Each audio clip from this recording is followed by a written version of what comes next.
Alain Lampèche, bonjour. Bonjour. Vous êtes né le 29 août 1954, vous êtes critique musical. Oui. Le Monde de la musique. Vous avez également été directeur des programmes de France Musique. Ouais. Eu une émission sur la même chaîne où vous intervenez régulièrement dans la tribune des critiques de disques, toujours sur France Musique, que j'ai écouté quasiment religieusement tous les dimanches depuis ma plus tendre enfance jusqu'à mes 18 ans. C'est d'ailleurs ce qu'a fait la culture musicale. Mais pouvez-vous nous dire où et comment vous avez appris la musique ? J'ai appris la musique quand j'étais... ma première leçon de piano, je devais avoir 6 ans. D'accord. Pourquoi ? Parce que, il y avait un piano à la maison, comme dans toutes les familles bourgeoises. Pareil.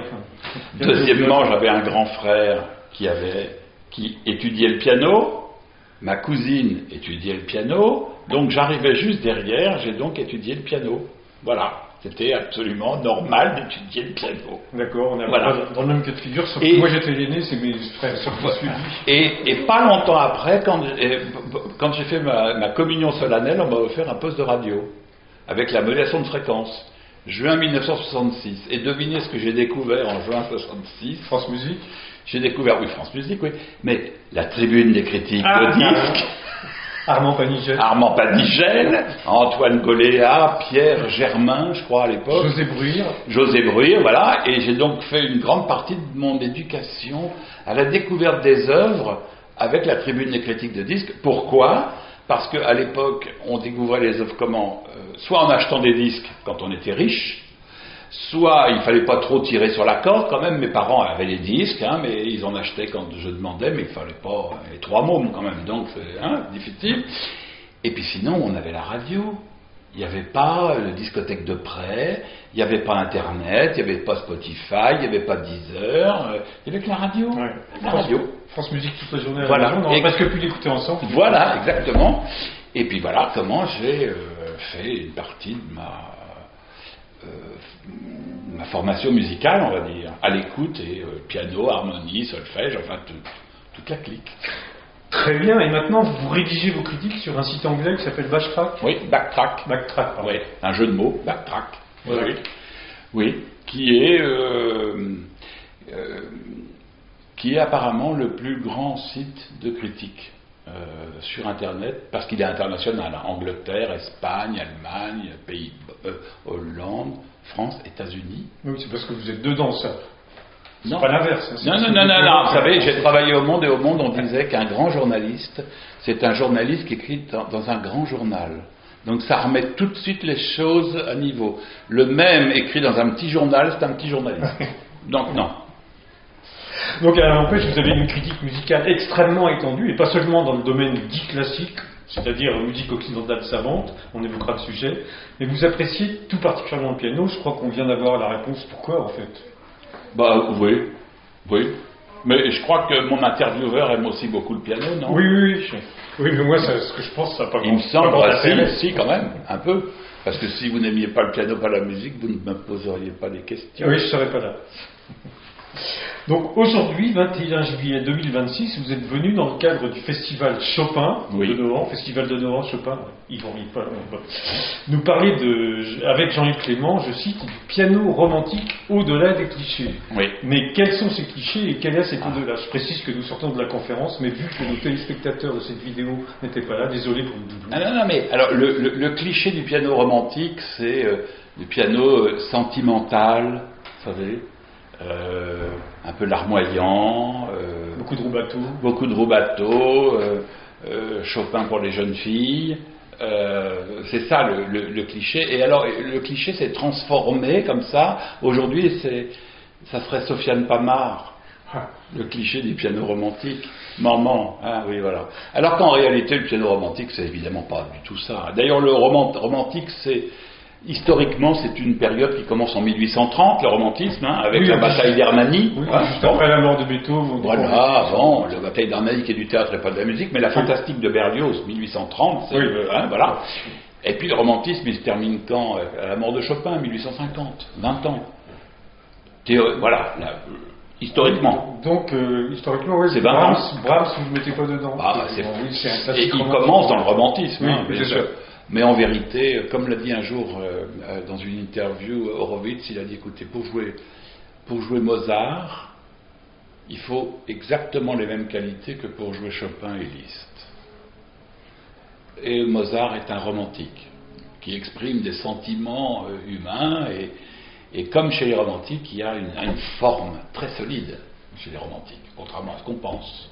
C'est de la musique très structurée. Oui, bien sûr. Voilà, on parle de Brahms, c'est un exemple d'architecture. Exactement. C'est Beethoven. Voilà. Alors justement, vous avez à moitié répondu. Alors, mais est-ce qu'un excellent interprète peut, par exemple, être absolument magistral dans les dernières sonates de Beethoven, vous voyez, et moins convaincant dans les nocturnes de Chopin? Je crois que vous avez à moitié répondu. Oui, bien sûr, parce que c'est aussi un problème de, il faut que l'interprète aime la musique qu'il joue. Après tout, un interprète peut très bien ne pas avoir d'affinité avec un langage. Par exemple, c'était un compositeur, mais Federico Mompou, disait qu'il n'aimait pas du tout la musique de Beethoven. Il ne supportait pas la forme sonate, dont il disait que c'était une forme totalitaire, qui s'empare de l'âme de celui qui écoute, et ne lui laisse pas de possibilité d'exister en dehors de ce qu'il écoute. Donc il n'aimait pas. Il n'aimait pas d'ailleurs beaucoup Mozart non plus. C'est des idées qui paraissent aberrantes, mais un pianiste peut très bien ne pas apprécier un style de musique. Et même, j'ai demandé un jour à Catherine Collard pourquoi elle ne jouait pas Schubert. Elle m'a dit, tu sais, j'adore Schubert, j'aime Schubert, mais lui ne m'aime pas. C'est ce que j'allais vous demander, il faut que l'interprète aime la musique, mais que la musique aime aussi l'interprète. Voilà. Je crois que Catherine Collard a aussi répondu à sa façon. Formidable pianiste. Ça a été ma dernière prof. Merveilleuse. Elle devait être très sévère, non? Oui, ça ne présentait pas. C'est-à-dire qu'elle savait ce qu'elle voulait, elle avait raison, et que moi j'étais un branleur, j'en ai pas profité, et puis bref, ça s'était passé. Justement, vous parliez de Federico Mompou, c'est marrant parce qu'il y a quelques interprètes qui sont à moitié spécialisés dans cette musique-là, il n'y a que qui le jouent, pratiquement. Oui.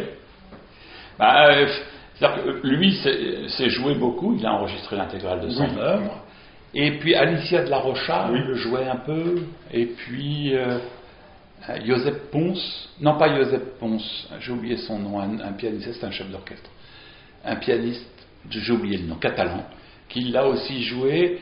Mais il n'a jamais. C'est pas de la musique très grand public. C'est très beau, hein. C'est pas de la musique qui fait peur du tout. Mais c'est tellement intime, tellement que. Bon, donc. C'est pas beaucoup joué, mais quand Arkady Volodos, qui est quand même une star, a enregistré son disque Mompou. Oui, c'est ça, là, c'est parti de il y a beaucoup de gens qui tout d'un coup se sont dit mais qu'est-ce que c'est que cette musique sublime? Donc maintenant, on le joue un peu plus. D'accord, Arkady Volodos, il transcende un peu ce qu'il joue. Voilà. Mais je pense à Luis Fernando Pérez, par exemple, qui a fait un disque absolument magnifique, consacré à Mompou, et puis Michelangeli, qui a joué une pièce de Mompou. Oui, c'est vrai. Voilà. Mais une. Il y a une thèse qui voudrait, même si je schématise un peu, qu'autrefois les grands interprètes étaient plus habités par la musique que ceux d'aujourd'hui, qui seraient eux-mêmes plus des monstres de virtuosité que des musiciens.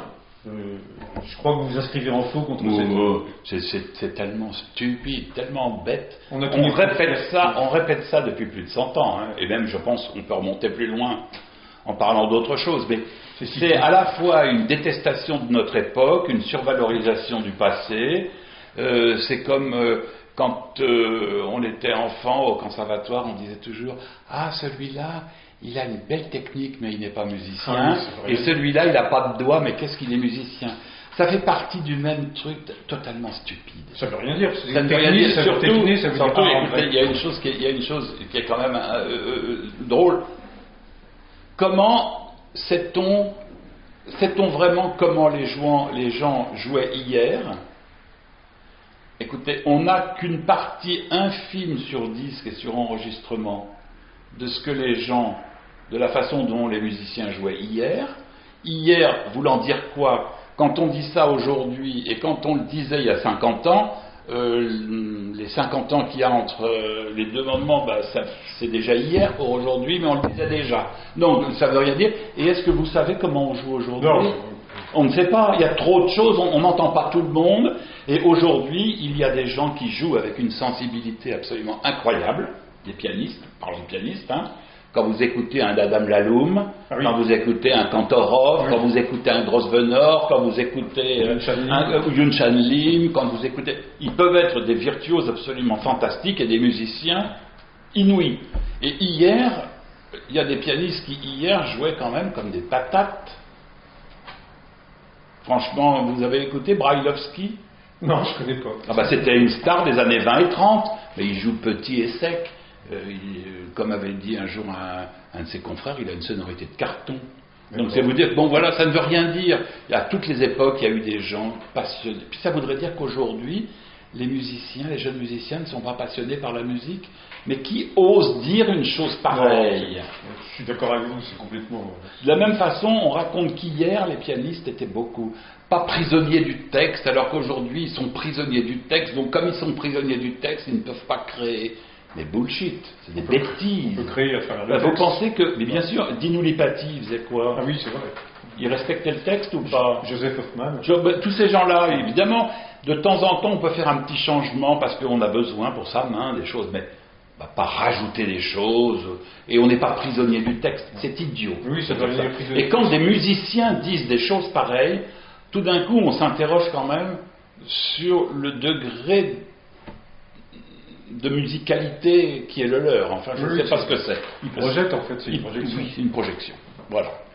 Alors, n'empêche, tout ce qui touche au piano vous passionne, les compositeurs interprètent évidemment, on vient d'en parler, mais également la mécanique de l'instrument, et on en avait pas mal parlé d'ailleurs, son évolution et la pédagogie.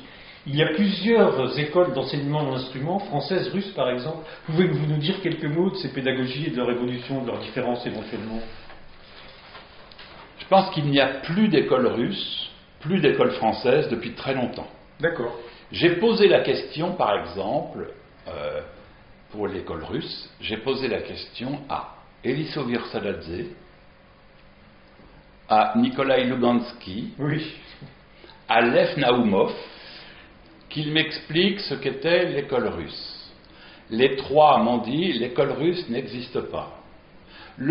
Elisovir Saladze m'a dit que au conservatoire de Moscou, il y avait des rivalités terribles entre les classes, des oppositions fondamentales sur la façon d'enseigner le piano, le rapport à l'instrument, que la seule chose commune, c'est qu'il fallait travailler beaucoup. Voilà, l'école, ça pourrait être ça, c'est-à-dire dans ce sens-là, travailler énormément. Mais l'esthétique pianistique était totalement différente d'une classe à l'autre. Ces gens-là se haïssaient, elle me dit. Il y avait des professeurs à la grande époque dont on savait qu'il ne fallait pas qu'ils se croisent dans les couloirs parce qu'ils se seraient battus. C'est-à-dire qu'il ne fallait pas que Goldenweiser, pour être clair, croise Neuhaus. D'accord, ok. Parce que ça aurait été la bataille, et même ils s'insultaient. Et même il y avait une histoire très drôle qui dit, mais de toute façon, le jour où tu vas mourir, je refuserai de jouer à ton enterrement. Et celui à qui dit ça, mais de toute façon, t'inquiète pas, tu seras mort avant moi. C'est vous dire le niveau. Donc, ils se détestaient, ils n'enseignaient pas la même chose. Et il y a une histoire très drôle, c'est que Lev Naoumov m'a raconté une partie de l'histoire et Lugansky l'autre. Lev Naoumov m'a raconté que quand Alfred Cortot a donné ses récitals, ses 2 tournées en Russie, ça a été un raz-de-marée, une chose un tremblement de terre. Parce que ces récitals ont été triomphaux de Cortot, qui n'était pas connu pour avoir la technique la plus impeccable, on va dire. Une fabuleuse technique, mais il pouvait se tromper. Bon. Il faisait quelques fausses notes. Il pouvait faire quelques fausses notes. Mais ça a provoqué un schisme au conservatoire de Tchaïkovski. D'accord. Les partisans de Cortot et les anti-Cortot. Alors, chez les partisans de Cortot, il y avait Heinrich Neuhaus, un des plus grands pédagogues voilà. Et évidemment, le prof de Richter. Voilà. Et évidemment, en face, les anti-Cortot, Goldenweiser. D'accord. Qui est celui qui a créé tout l'édifice pédagogique soviétique de l'enseignement de la musique. C'est lui. C'est lui qui, pour toutes les disciplines. C'est lui qui a écrit tout le système éducatif de la musique en Russie, a été inventé écrit par Goldenweiser. Donc il était très important. Et Lugansky m'a raconté la deuxième partie de l'histoire. C'est que Nikolaïeva était élève de Goldenweiser. Et toute jeune, elle a entendu Cortot. Et retour au conservatoire, elle dit à s'appelle-t-il, à son maître, Goldenweiser. Ah, Cortot, c'était tellement extraordinaire. Et, tout. Et lui dit, mais pas du tout. Mais c'est pas possible, on n'a pas le droit de jouer comme ça. Il réinvente trop les choses. Pas de fidélité. Et il dit, bah, si, c'était quand même, c'était extraordinaire. Puis elle ose tenir tête à Goldenweiser. Hein. Ça, le rapport élève-professeur dans les années 30, vous imaginez ce que ça pouvait être, une gamine, une gamine en plus. Même enfant prodige et protégé par Goldenweiser qu'il adorait, mais une gamine. Et elle insiste.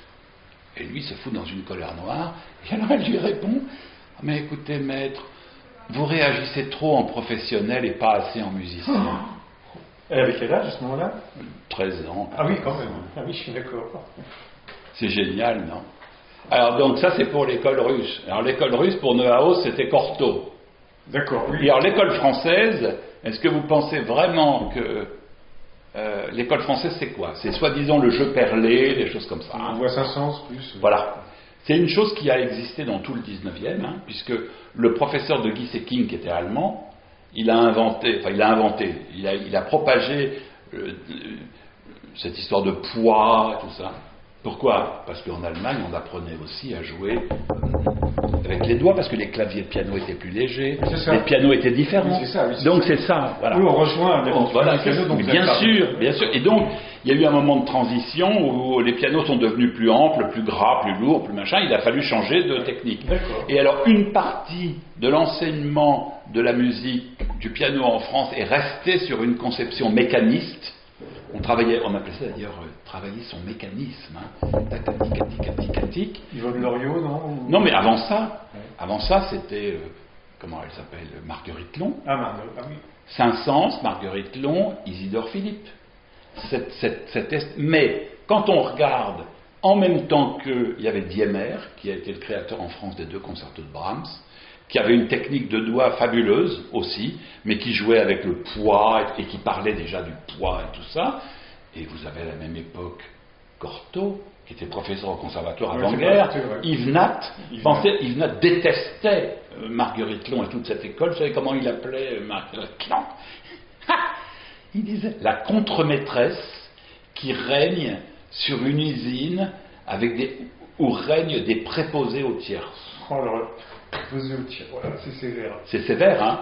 Mais ça veut dire que cette école française, elle ne concernait qu'un petit bras mort. D'accord. Et quand on voit qui sont les grands pianistes français du XXe siècle... Oui, ils n'en sortaient pas du tout. En fait. Chanson françoise qui joue comme ça, non. Clara Askill. C'est l'opposé. Clara Askill non plus, Guillaume Arnovès non plus. Tous les grands, aucun, Cortot, Nat, tout ça, ils jouaient pas comme ça. Ils n'avaient pas appris non plus. Donc, c'est un peu des clichés, en fait. Ce sont des clichés qui ont une histoire. C'est-à-dire que si on remonte loin dans le temps, à une époque où il y avait des professeurs de piano que les gens ne voyageaient pas, vous aviez un professeur de piano qui enseignait telle façon de jouer, un autre une autre façon, et on reconnaissait l'école dans ce sens-là, des élèves d'un tel. Ça a existé, mais très rapidement, mais à la fin du 19e, tout ça disparaît, mais ce qui arrive à ce moment-là, c'est le nationalisme. Et là, tout d'un coup, on recrée les idées d'école française, d'école russe, et on se recroqueville sur son précaré. Ce qui fait que le pianiste français à l'étranger, c'était quoi? C'était un pianiste qui avait des doigts, qui jouait de façon brillante, un peu superficielle, vite, très claire, spirituelle, les qualités françaises, le charme. Donc, mais on lui déniait totalement la profondeur pour jouer Beethoven, Schumann, Brahms. Ça permet aussi aux Allemands de s'en sortir. Et voilà. D'accord. N'empêche, dans les interprètes pianistes, y en a-t-il que vous trouvez surévalués, et d'autres au contraire dont on ne parle pas assez? Là, je parle aussi bien chez les anciens que chez les tout récents.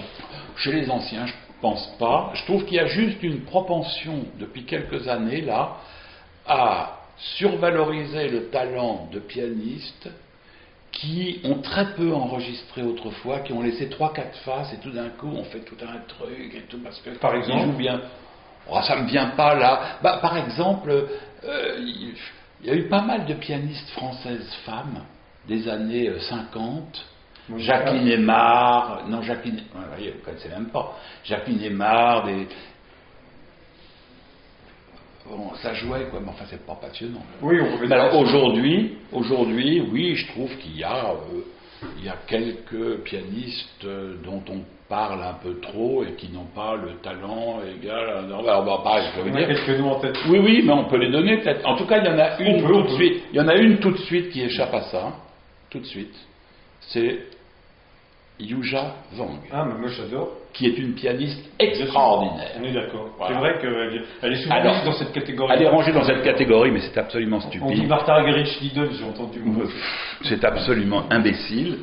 C'est une très grande pianiste avec un répertoire colossal. Elle fait de la musique de chambre. Elle tient même le piano dans l'orchestre, dans Petrouchka ou dans la Turangalila, qu'elle joue par cœur, en plus. Et elle fait de la musique de chambre, elle a fait des créations de musique contemporaine, elle dirige du clavier, elle joue, et tout ce qu'elle joue, elle le joue d'une façon absolument intègre. Toutes les notes sont là, dans le bon ordre, c'est bien travaillé, c'est sérieux. C'est une bosseuse énorme, non? Je pense, elle est travaillée, mais surtout je pense qu'elle a une case de plus que les autres. Oui, c'est possible. Elle apprend à une vitesse absolument incroyable, et elle est très honnête avec la musique. On pourrait peut-être lui reprocher, mais quelquefois il faut se demander si c'est elle ou si c'est nous. C'est-à-dire que comme elle joue beaucoup de choses différentes, on a du mal, peut-être, nous, à bien saisir là où elle serait particulièrement intéressante. Mais c'est pas elle, c'est nous. Oui, parce qu'elle est tellement... C'est comme quand on va dans un magasin extraordinaire où tout est extraordinaire et on a envie de tout acheter. Oui. Donc on ne peut pas savoir quoi choisir. Il n'y a plus de choses meilleures que les autres, quoi. Voilà, et elle est extraordinaire. Donc on la met tout de suite de côté. Elle, c'est un génie. Mais évidemment que si on pense à Katia Bouniatichvili, là on se dit qu'il y a un problème. Et c'est même un problème très douloureux, je pense, parce que c'est quelqu'un qui avait un talent musical incroyable, fantastique, mais que pour des raisons qui sont ce qu'elles sont et qui sont difficiles à analyser, à appréhender, elle s'est mise petit à petit à jouer comme Katia Bouniatichvili, quoi, avec une auto-indulgence effroyable. Oui, je crois que ça. Et elle n'a pas conscience de ce. Je ne peux pas dire qu'elle n'a pas conscience, je ne sais pas. Mais en tout cas, si elle entendait vraiment ce qu'elle fait, jouée par quelqu'un d'autre, elle serait horrifiée, je pense. Parce que j'ai entendu par elle des choses terribles. Terribles. Hein. Et alors, comme elle remplit, parce que il y a la télé, il y a plein de choses. Elle est très visuelle en plus. Oui, mais ça. Vous pensez que ça joue pas du tout? Aux yeux du mélomane moyen qui se fait un petit peu envers. Ça doit jouer dans le discours de ceux qui la promeuvent et qui disent qu'elle est très moderne et qu'elle donne une autre image du classique, qu'elle est extraordinaire et qu'il faut aller vers ça. Mais c'est des gens qui ne savent pas de quoi ils parlent. Hein. Oui. Mais ils le disent et ça finit en étant martelé par devenir vrai. Et donc, et si vous arrivez derrière en disant mais non, elle joue comme une patate. Talent incroyable, mais c'est tellement négligé, tellement facile, avec des effets téléphonés. Et tellement pas propre, mais dans le grand sens du terme, hein. C'est pas maîtrisé, quoi. C'est ça. On vous dit oh mais t'es un vieux schnock, t'es jaloux, des conneries, oui. Oui non. J'ai entendu. Hein. Ah oui, mais bon. Mais il y en a d'autres, hein. Il y a pas qu'elle, hein. Non.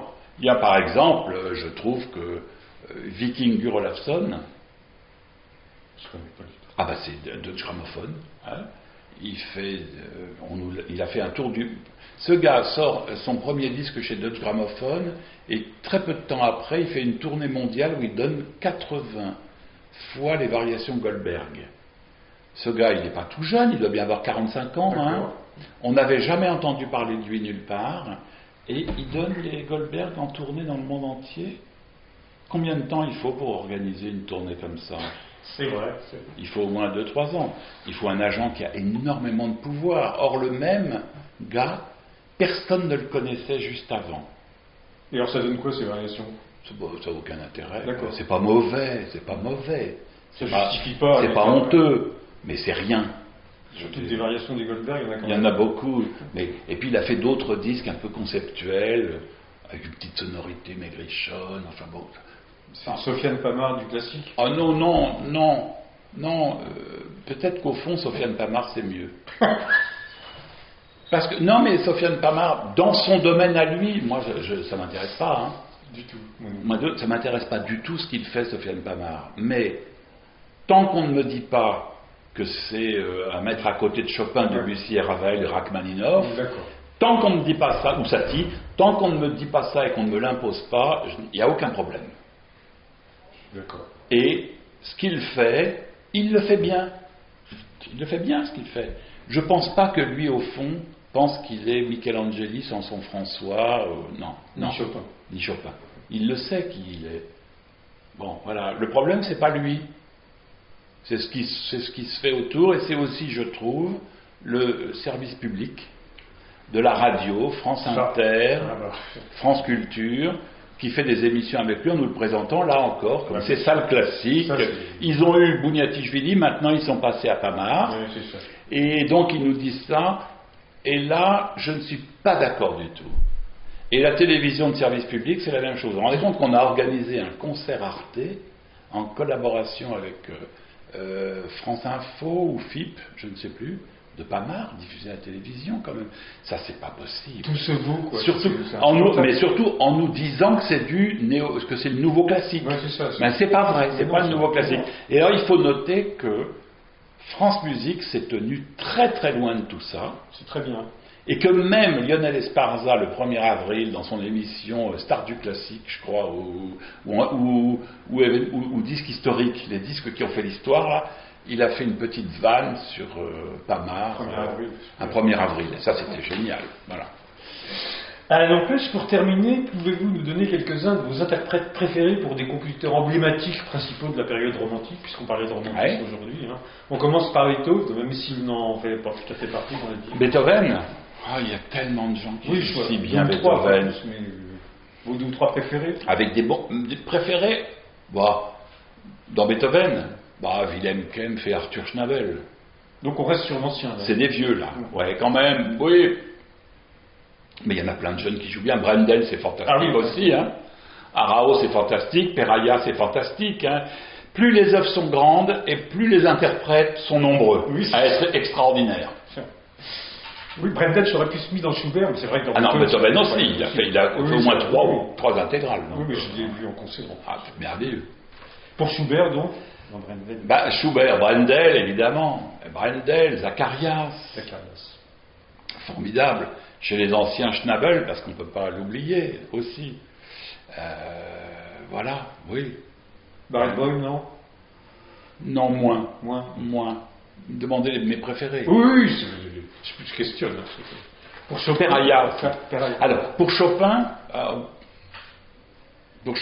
quand même, Arthur Rubinstein, Vladimir Horowitz, Vlado Perlemuter, Guillaume Arnovaes, Nelson Frère, Martin Argerich, Alfred Cortot. Bon, ça fait du monde, hein, quand même. Plein d'autres aussi, hein.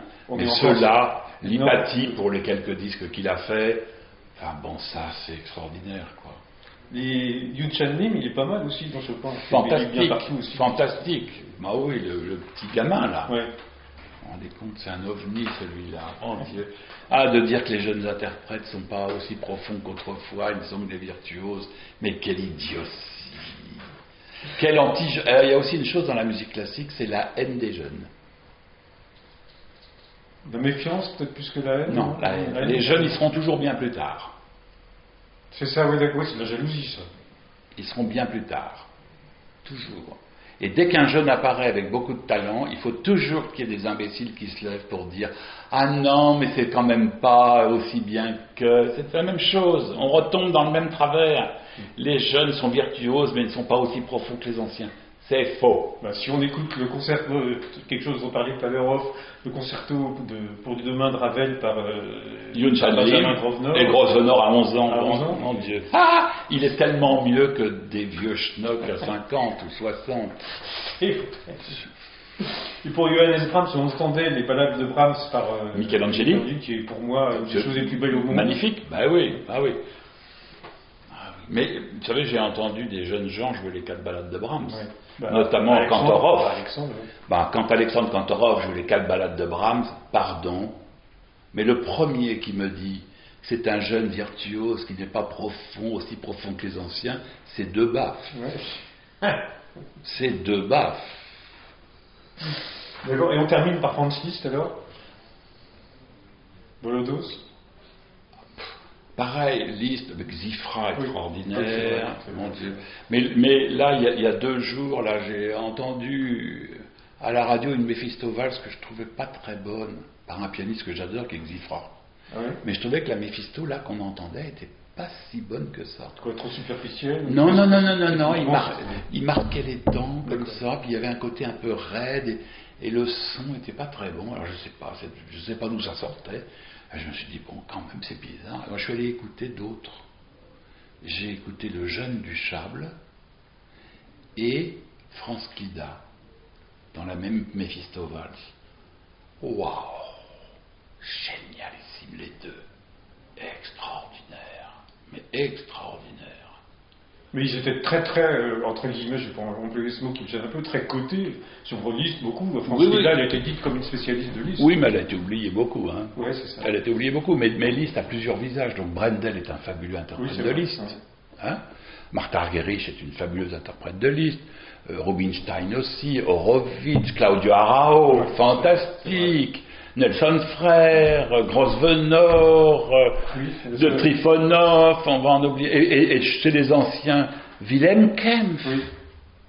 Vous vous rendez compte quand on entend Année de pèlerinage par Kempff, quand on entend Saint-François de Paul, marchant sur les flots, et Saint-François d'Assise prêchant aux oiseaux, mais c'est sublime d'élévation, et même pianistiquement, c'est incroyable. Oh non, mais Liszt, bon. Il y a Francesco Piemontesi aussi. Fantastique, fantastique. Ben voilà. Et dans Schubert, il est fantastique aussi. Ah, non, il y a tellement de gens qui jouent bien. Dans notre époque, quoi.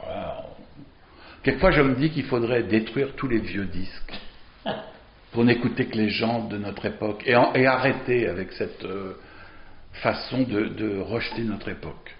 Qui, je trouve qu'aujourd'hui, on vit pour le piano une période absolument fantastique. C'est vrai, bien sûr.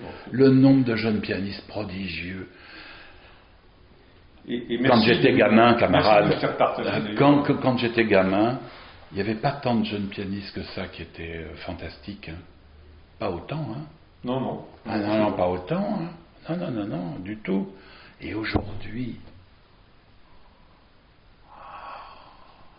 mais on se baisse pour les ramasser. Là, bientôt, je vais aller dans un festival, dans le festival de la Vézère, en Dordogne. Oui. Parce que le même jour, il va y avoir la très jeune Martina Meola, qui vient de triompher à la Roque-Venteron. Voilà. Et moi, je devais aller, ça fait déjà 3 mois que j'attends d'aller l'écouter. Mais elle a remplacé au pied levé Katia Bouniatishvili, le dieu des musiciens veille parfois. Et elle va jouer, et le même jour, il y aura un jeune pianiste bélarusse qui est en finale du concours Rubinstein, qui va se tenir bientôt à Tel Aviv, là, qui s'appelle Vladislav Kandogi, ça se prononce, qui est absolument prodigieux, un artiste incroyable. Ben, je me paye 4 heures de train pour aller les écouter tous les deux, et 4 heures de train le lendemain pour rentrer chez moi, hein, parce qu'il faut être là pour écouter des gens comme ça. Oui. Alors, ça me va très bien comme mot de la fin de dire qu'il faut se concentrer un peu sur les pianistes d'aujourd'hui. Je suis tout à fait d'accord avec vous. Merci beaucoup. De rien. Merci. De rien.